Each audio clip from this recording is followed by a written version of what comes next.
Hi குட்டி குழந்தைங்களா, உங்க குட்டி கதை மதியாண்டி இன்னைக்கு சிந்த்பாதோட 7th வாயேஜ் கதை சொல்ல போறேன்.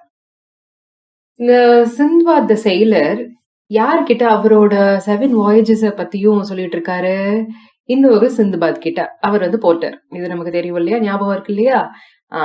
இப்போ இந்த சிந்த்பாத் அந்த போர்ட்டர் சிந்த்பாத் கிட்ட தன்னோட கடைசி கடற்பிரயாணமான 7th வாயேஜ் பத்தி சொல்ல போறாரு. ஓகேவா? அந்த கதை என்ன அவர் சொன்னாருன்றத இப்ப நான் சொல்றேன், கேளுங்க. இதுவும் நல்ல இன்ட்ரெஸ்டிங்கா தான் இருக்கு ஸ்டோரி.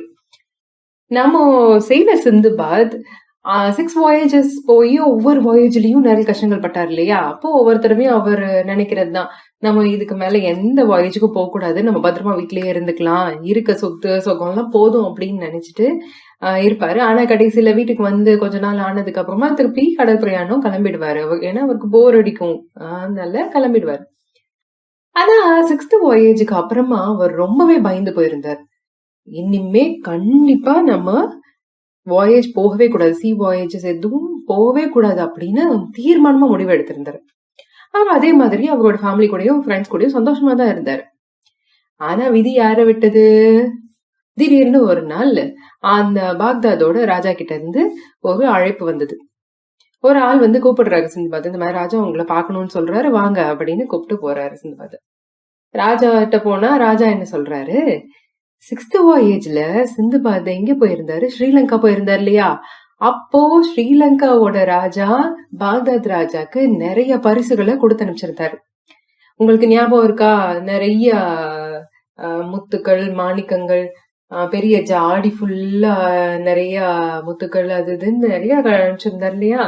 அந்த பரிசுகள்லாம் அனுப்பிச்சதுனால இந்த ராஜா என்ன நினைக்கிறாரு, நம்மளும் நம்மளோட பெருமையை காமிக்கிறதுக்கு நம்ம கிட்ட இருக்க சிறப்பான சில பரிசுகளை கொண்டு போய் அந்த ராஜா கிட்ட கொடுக்கணும்னு நினைக்கிறாரு. அந்த மாதிரி பரிசுகளை கொண்டு போய் ராஜா கிட்ட கொடுக்கறதுக்கு யாரு சரியான ஆளு அப்படின்னு பார்த்தா சிந்துபாத் தான். ஏன்னா சிந்துபாத் தான் ஸ்ரீலங்காக்கு போயிட்டு அங்க இருந்து நிறைய கிஃப்ட்ஸ் எடுத்துட்டு இந்த ராஜா கிட்ட கொடுத்தாரு. அவருக்கு தான் அந்த ராஜாவை நல்லா தெரியும் அப்படிங்கறதுனால சிந்துபாத்தை கூப்பிட்டு, நீ திருப்பி ஸ்ரீலங்காக்கு போயிட்டு வா அப்படின்னு சொல்றாரு. அப்ப சிந்துபாத்துக்கு அச்சச்சோ என்ன பண்றது அப்படின்னு யோசிக்கிறாரு. இருந்தாலும் ராஜா கிட்ட தைரியமா என்ன சொல்றாரு, ராஜா நான் ஏற்கனவே நிறைய வாயேஜஸ் போயிட்டு நிறைய பிரச்சனைகளை சந்திச்சு எப்படியோ உயிர் பழிச்சு இப்போ இங்க இருக்கேன். இனிமே இன்னொரு கடற்பிரயாணம் எல்லாம் என்னால பண்ண முடியாது ராஜா, சாரி அப்படின்னு சொல்றாரு. ஆனா அந்த ராஜா விடுறதா இல்ல. நான் உன்னை ரெக்வெஸ்ட் பண்ணல, போயிட்டு வாப்பா அப்படின்னு சொல்லல, நான் ஆணையிடுறேன், I am commanding you to go to Sri Lanka அப்படின்னு சொல்லிட்டாரு. நான் உன்னை கண்டிப்பா போகணும் அப்படின்னு சொல்றேன், உனக்கு இது அரசரோட கட்டளை அப்படின்னு சொல்லிட்டாரு. உடனே அவருக்கு என்ன பண்றதுன்னு தெரியல, சரி வேற வழி இல்ல, ராஜா சொல்றது கேட்டுதான் ஆகணும் அப்படின்னு சொல்லிட்டு ஒரு கப்பல் எடுத்துட்டு கிளம்புறாரு. சோ கப்பல் எடுத்துட்டு கிளம்பி நேரா ஸ்ரீலங்கா தான் போறாரு. வேற வியாபாரம் எல்லாம் பண்ணல, ஸ்ரீலங்கா போறாரு. அந்த ராஜாவை சந்திக்கிறாரு. அந்த ராஜாக்கு சிந்துபாத்தை பார்த்த உடனே ரொம்ப சந்தோஷம் ஆயிடுச்சு. அதுவும் பாக்தாத் அரசர் கிட்ட இருந்து பரிசுகள்லாம் ரொம்ப ரொம்ப சந்தோஷம். அவர் நல்லா சிந்துபாத்தை நல்லா கவனிச்சு அதுக்கப்புறமா அவரு சிந்துபாத் அங்க இருந்து கிளம்பும் போது நிறைய பரிசுகளை திருப்பி பாக்தாத் அரசருக்கு கொடுத்து அனுப்புறாரு. இப்போ சிந்துபாத் என்ன பண்றாரு, சரி வேலை முடிஞ்சது, வந்த வேலை முடிஞ்சது, நம்ம கிளம்பலாம் அப்படின்னு அந்த பரிசுகளையும் வாங்கிட்டு கப்பல்ல கிளம்புறாரு. இது வரைக்கும் நல்லாதான் போயிட்டு இருந்துடலாம். ஆனா இவரோட ரிட்டர்ன் ஜேர்னில திரும்ப வரும்போது திடீர்னு என்னாச்சு, கடல் கொள்ளையர்கள் இருக்காங்க இல்லையா, பைரேட்ஸ், சி பைரேட்ஸ் இருக்காங்க இல்லையா, அவங்களோட கப்பல் கிட்ட இவங்க கப்பல் மாட்டிடுச்சு. அப்ப என்னாச்சு, பைரேட்ஸோட கப்பல்ல இருந்து கொள்ளையர்கள் எல்லாம் இங்க இந்த சிந்துபாதோட கப்பலுக்கு வந்துட்டாங்க. அங்க இருந்த சாமான எல்லாம் லூட் பண்ணிட்டு எல்லாத்தையும் அப்படியே கொள்ளடிச்சிட்டு அவங்களோட கப்பலுக்கு எடுத்து போயிட்டாங்க. அதோட மட்டும் இல்ல, அங்க ஆட்கள் இருப்பாங்க இல்லையா, சிந்துபாதோட கப்பல்ல இருக்க மத்த மர்ச்சன்ட்ஸ், சிந்துபாத் அங்க இருக்க ஆட்கள் எல்லாரையும் அவங்களோட ஸ்லேவ்ஸா கட்டி எடுத்துட்டு போயிட்டாங்க, கூட்டிட்டு போயிட்டாங்க. அதாவது அடிமைகளா கூட்டிட்டு போயிட்டாங்க. இந்த கடல் கொள்ளையர்கள் என்ன பண்றாங்க, நேரா அவங்க வேற வேற கண்ட்ரிஸ்க்கு போவாங்கல்ல. சரி, கடலுக்கு நடுவுல கொள்ளை அடிச்சாச்சு, இப்போ அந்த பொண்ணையும் பொருளையும் கொண்டு போய் எங்கேயாவது யூஸ் பண்ணுவாங்க. அப்புறம் அந்த ஆட்களை பிடிச்சிட்டு வந்திருப்பாங்க இல்லையா, அந்த ஆட்களை எல்லாம் கொண்டு போய் வேற வேற நாடுகள்ல வித்துருவாங்க, அடிமைகளா வித்துருவாங்க. சோ என்ன ஆகுது, சிந்துபாத்தையும் அதே மாதிரிதான் கொண்டு போய் ஏதோ ஒரு கண்ட்ரியில அடிமையா வித்துடுறாரு. பாவம் சிந்துபாத் எவ்வளோ செல்வாக்கா, எவ்வளோ செல்வ செழிப்பா அழகா பாக்தாத்ல நிம்மதியா ஜாலியா என்ஜாய் பண்ணிட்டு இருந்தாரு. அவரு கடைசியில ஏதோ ஒரு நாட்டுல ஏதோ ஒரு மர்ச்சன்ட், ஒரு பெரிய வியாபாரி, அவருக்கு போய் ஸ்லேவா மாட்டிக்கிட்டாரு, அடிமையா மாட்டிக்கிட்டாரு. அந்த வியாபாரி இருக்காரு இல்லையா, அவர் நல்ல காசு கொடுத்து சிந்துபாத வாங்கிட்டாரு, இந்த கடல் கொள்ளையர்கிட்ட இருந்து வாங்கிட்டாரு. வாங்கிட்டு இப்போ அவர் நினைச்சா சிந்துபாத் என்ன வேணா பண்ணலாம், என்ன வேலை வேணா கொடுக்கலாம். சிந்துபாத்துக்கு வேற வழி இல்ல, அந்த வேலையெல்லாம் செஞ்சுதான் ஆகணும்.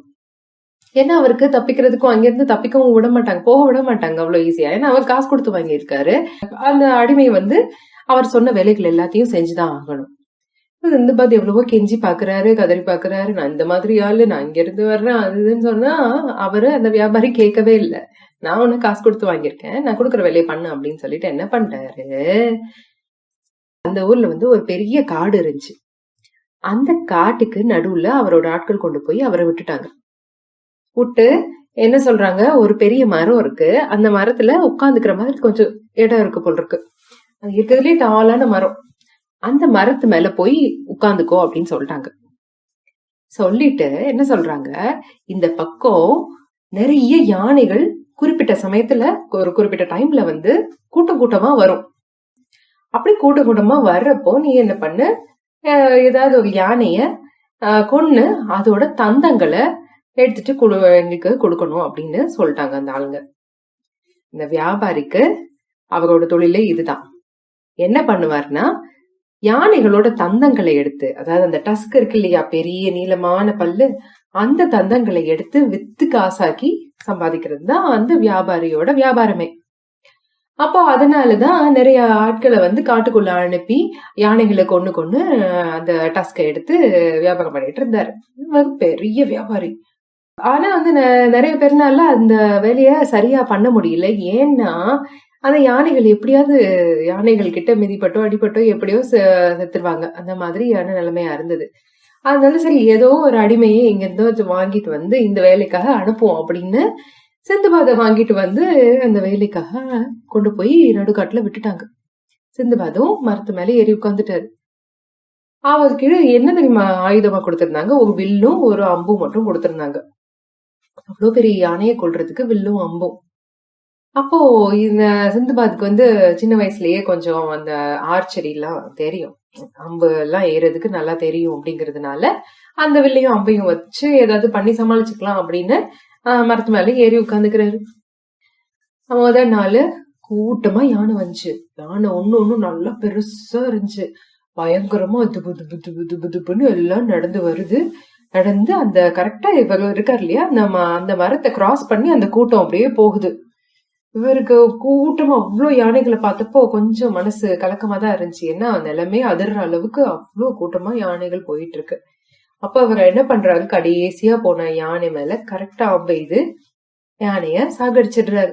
சாகடிச்சுட்டு எல்லா யானைகளுமா போனதுக்கு அப்புறமா இந்த அரசரோட வேலையாட்களுக்கு செய்தி அனுப்பிச்சிடுறாரு. அவங்க அந்த தந்தத்தை எடுத்துட்டு போயிடுறாங்க. இந்த மாதிரி நிறைய நாட்கள் நிறைய யானைகளை கொண்டு கொடுத்திருக்காரு. இப்போ இந்த மாதிரி இந்த வேலையை சிறப்பா செஞ்சுட்டு தான் இருக்காரு. அந்த வியாபாரிக்கும் நல்ல சந்தோஷம். சரியா, இப்படி போயிட்டு இருந்தது. திடீர்னு ஒரு நாள் என்னாச்சு, அன்னைக்கும் அந்த யானைகள் வர டைம் வந்தது. யானைகள் எல்லாம் அதே மாதிரி வந்தது. இவரும் வெயிட் பண்ணிட்டு இருக்காரு, அம்பையும் வில்லையும் வச்சுக்கிட்டு வெயிட் பண்ணிட்டு இருக்காரு யானைய குறிப்பாத்து. அப்போ என்னாச்சு, இந்த யானைகள்லாம் அதுங்க எப்போ போற வழியில போகாம திடீர்னு என்ன பண்ணுச்சு, சிந்துபாத் இருக்க மரம் இருக்கு இல்லையா, அந்த மரத்தை சுத்தி ரவுண்ட் அப் பண்ணிடுச்சு. அந்த மரத்தை சுத்தி அத்தனை யானைகளும் நின்றுடுச்சு. சிந்துபாத்க்கு ஒண்ணும் புரியல, என்னடா இந்த யானைகள் எதுக்கு நம்ம மரத்தை சுத்தி ரவுண்ட் அப் பண்ணுது, சரியா தெரியலையே அப்படின்னு முழிக்கிறாரு. அப்போ அந்த கூட்டத்திலேயே பெரிய யானை ஒண்ணு இருந்துச்சு. அந்த யானை என்ன பண்ணுச்சுன்னா, சிந்துபாத் உட்கார்ந்து இருந்த மரத்துக்கு கீழே நல்லா டங்கு டங்குன்னு முட்ட ஆரம்பிச்சிச்சு. அப்போ மரம் கிடுகிடுன்னு ஆட ஆரம்பிச்சிருச்சு. சிந்துபாதுக்கு பயம் போச்சு. இந்த யானை நம்ம இந்த மரத்துல உட்காந்துட்டு யானைகளை கொல்றதை தெரிஞ்சுக்கிட்டுதான் இந்த மரத்தை முட்டி தகர்க்க பாக்குதுன்னு சிந்துபாதுக்கு புரிஞ்சிருச்சு. அந்த பெரிய யானையும் விடாம அந்த மரத்தை முட்டி முட்டி ஆட்டி ஆட்டி கிளைகள் எல்லாம் ஆட்டி அசைச்சு அந்த மரத்தை அப்படியே சாய்க்க பாக்குது. சிந்துபாத்துக்கு என்ன பண்றதுன்னே தெரியல. இறங்கி ஓடவும் முடியாது, என்ன சுத்தி யானைகளாதான் இருக்கு. என்ன பண்றதுன்னே தெரியாம முழிச்சிட்டு அப்படியே உயிர் பயத்துல உட்கார்ந்துருக்காரு. அப்போ கடைசியில அந்த யானை அந்த பெரிய மரத்தை முட்டி சாய்ச்சிருச்சு. இப்போ சிந்துபாத் போத்துன்னு கீழே விழுந்துட்டார். அப்போ அதுக்கப்புறமா அந்த யானை என்ன பண்ணுச்சு தெரியுமா? அந்த பெரிய யானை கீழே விழுந்த சிந்துபாத் கிட்ட வந்து அப்படியே அதோட தும்பிக்கைய வச்சு சிந்துபாத தூக்குது. தூக்கிட்டு அப்படியே தன்னோட முதுகு மேல உட்கார வைக்குது. உட்கார வச்சுட்டு திபு திபு திபு திபு திபு திபு திபு திபுன்னு அந்த காட்டுல ஓடுது. சிந்துபாத்துக்கு ஒண்ணுமே புரியல. இது என்னடா நம்மள தூக்கி முதுகு மேல வச்சுட்டு ஓடுது, நம்மளால உட்காரவும் முடியல, இந்த ஆட்டம் ஆடுதே அப்படின்னு அந்த யானையோட முடி அந்த இதெல்லாம் பாடியில ஸ்கின் இருக்கும்ல அதெல்லாம் புடிச்சுக்கிட்டு எதையோ எப்படியோ அட்ஜஸ்ட் பண்ணி அதோட முதுகுல உட்கார்ந்துட்டு பயத்தோட இருக்காரு. அப்ப இந்த யானை விடாம ஓடுது. ஓடி ஓடி ஓடி ரொம்ப தூரம் கூட்டிட்டு போகுது. இவருக்கு புரியல, இந்த யானை ஆக்சுவலி அதோட தும்பிக்கையில தன்னை தூக்கின உடனே கீழே டொப்புன்னு ஒரு போடு போட்டிருந்தா சிந்துபாத்தோட கதையே முடிஞ்சிருக்கும் அப்பவே. அதுதான் சிந்துபாத்தை பழி வாங்குறதுக்கான வழியா இருந்திருக்கும் அந்த யானைகளுக்கு. ஏன்னா சிந்துபாத் நிறைய யானைகளையே ஏற்கனவே கொண்டிருக்காரு. ஆனா இந்த யானையே நம்மள தூக்கிட்டு எங்கேயோ கூட்டிட்டு போகுது, சரி வேற ஏதாவது ஒரு லொகேஷன்ல வச்சு நம்மள கொல்லும் போல இருக்கு அப்படின்னு நினைச்சிட்டு சிந்துபாத் பயந்துட்டு உட்கார்ந்துருக்காரு. அப்போ அந்த யானை கடைசியில ரொம்ப தூரமா ஓடி ஓடி ஓடி ஓடி போய் ஒரு இடத்துல நிக்குது. நின்னு சிந்துபாத கீழே இறக்கி விட்டுடுது. சிந்துபாத் கீழே இறங்கிட்டாரு. அப்புறம் அந்த யானை என்ன பண்ணுது, அப்படியே அமைதியா திரும்பி மறுபடி வந்த வழியே போயிடுது. சிந்துபாத்துக்கு ஒரே கன்ஃபியூஷன். என்ன இந்த யானை நம்மள எங்க கொண்டு வந்து விட்டுருக்கு, எங்க வந்திருக்கோன்னு கூட தெரியலையே. பாதி நேரம் யானை மேல உட்கார்ந்து இருந்த நேரம் எல்லாம் சிந்துபாத் என்ன பண்ணிட்டு இருந்தா கண்ணை இறுக்கிதான் ஓடிட்டு இருந்தாரு. அவருக்கு எந்த வழியில வந்தோம், எங்க வந்து இறங்கி இருக்கோம் எதுவுமே தெரியல. அப்படியே லேசா தலை சுத்துது, அப்படியே சுத்தி பாக்குறாரு. என்னடா எங்க இருக்கோம்னு. அப்பதான் தெரியுது, அந்த இறங்கின இடத்துல சுத்தி பார்த்தா நிறைய யானைகளோட எலும்பு கூடுகள் இருக்கு. சரியா? செத்து போன யானைகள்லாம் அங்கேதான் இருக்கு போல் இருக்கு. யானைகள் அங்கே வந்து செத்துருக்கலாம், இல்லாட்டி வேற ஏதாவது காரணங்களால யானைகள் அந்த இடத்துல இருந்த யானைகள் செத்துருக்கலாம். என்ன காரணம்னு தெரியல. ஆனா அந்த இடத்துல நிறைய யானைகளோட எலும்பு கூடுகள் இருக்கு. எலும்பு கூடுகள்னா எதுவும் இருக்கும், டஸ்கும் சேர்ந்துதானே இருக்கும், நிறைய தந்தங்களும் இருக்கு. அத பார்த்த உடனே சிந்துபாத்துக்கு ஆச்சரியம். ஆஹா, இவ்ளோ தந்தங்களா அப்படின்னு. அடடே, இத்தனை தந்தங்கள் இருக்குன்னா இந்த வியாபாரிக்கு இந்த தந்தங்களே போதுமே, இந்த விஷயத்த முதல்ல அந்த வியாபாரி கிட்ட சொல்லணும் அப்படின்னு என்ன பண்றாரு, அந்த இடத்துல இருந்து ஓடுறாரு ஓடிட்டே இருக்காரு. எப்படியாவது வழியை கண்டுபிடிச்சு நம்ம அந்த வியாபாரி கிட்ட போய் சொல்லிடலாம் விஷயத்த அப்படின்னு ஓடுறாங்க. ஒரு நாள் ஃபுல்லா ஓடுறாங்க, ஒரு நைட் ஃபுல்லா ஓடுறாரு. கடைசியில அடுத்த நாள் காலையில வந்து சேர்ந்துடுறாரு இந்த வியாபாரி கிட்ட. சேர்ந்துட்டு இந்த விஷயத்த சொல்றாரு. யானை என்னை தூக்கிட்டு கொண்டு போய் இந்த இடத்துல விட்டுச்சு, அந்த இடத்துல பார்த்தா நிறைய எலும்பு கூடுகள் இருக்கு, யானைகளோட எலும்பு கூடுகள் இருக்கு, தந்தங்கள் இருக்கு அப்படின்னு சொன்னா அந்த வியாபாரி நம்பவே இல்லை. அப்படின்னா இத்தனை வருஷத்துல எங்களுக்கு தெரிஞ்சிருக்கணுமே, நாங்க அந்த மாதிரி ஒரு இடத்த பார்க்கவே இல்லையே அப்படின்னு சொல்றாரு. நீ சும்மா சொல்ற அப்படிங்கிறாரு. அப்ப சிந்துபாத் சொல்றாரு, வேணா என் கூட வாங்க, நான் காமிக்கிறேன் அந்த இடத்த அப்படின்னு சொல்லிட்டு எல்லாரையும் கூட்டிட்டு போறாரு. அதனால அந்த வியாபாரியும் அவரோட வேலையாட்களும் எல்லாம் போறாங்க. போனா கடைசியில ஒரு வழியா அந்த இடத்துக்கு ரீச் ஆயிட்டாங்க. ரீச் ஆனா அங்க பாக்குறாரு இந்த வியாபாரி. அத்தனை தந்தங்களை பார்த்த உடனே அந்த வியாபாரிக்கு வாயடைச்சு போச்சு. அவருக்கு அப்படியே கண்ணெல்லாம் பிரைட் ஆயிடுச்சு. அவ்வளோ தந்தங்கள் இருக்கே, இதுவே போதுமே பல வருஷங்களுக்கு நான் வியாபாரம் பண்றதுக்கு அப்படின்னு ரொம்ப சந்தோஷப்படுறாரு. சந்தோஷப்பட்டு வேலையாட்கள் எல்லாம் என்ன பண்றாரு, அனுப்பிச்சு நீங்க இந்த தந்தங்கள் எல்லாம் கொண்டு வாங்க அப்படின்னு சொல்லிடுறாரு. அப்போ இது சிந்துபாத்துக்கும் இந்த வியாபாரிக்கும் என்ன புரிஞ்சுதுன்னா, அந்த யானைகள் ஃப்ரீயா இருக்கணும்னு நினைச்சிருக்கு. இந்த மனுஷங்க நம்மளோட தந்தத்துக்காக தானே நம்ம இனத்தையே அழிக்க பாக்குறாங்க. அதனால எந்த இடத்துல தந்தங்கள் நிறைய கிடைக்குமோ, யானைகளை கொல்லாம எந்த இடத்துல நிறைய தந்தங்கள் கிடைக்குமோ அந்த இடத்த காமிச்சுட்டா இந்த மனுஷங்க நம்மள ஃப்ரீயா விட்டுருவாங்க அப்படின்னு தான் அந்த யானைகள் இந்த மாதிரி ஒரு ஐடியா பண்ணி சிந்துபாத்துக்கு இந்த இடத்த காமிச்சு கொடுத்துருக்கு. நல்ல வேளை கடவுள் புண்ணியத்துல அந்த யானை சிந்துபாத்தை கொல்லல. இப்போ சிந்துபாத்துக்கு பெரிய பிரச்சனை தீர்ந்துருச்சு. அந்த வியாபாரியோட தேவை சால்வ் ஆயிடுச்சு. அப்போ அந்த வியாபாரி ரொம்ப சந்தோஷப்பட்டு என்ன சொல்றாங்க சிந்துபாத் கிட்ட, சிந்துபாத் நீ ரொம்ப பெரிய காரியம் பண்ணிருக்க. உன்னை வேலைக்கு வச்சதே இந்த யானைகளை கொண்டு தந்தங்களை கொண்டு வர்றதுக்காக தான். ஆனா இப்போ அந்த தேவையே இல்லாம போச்சு.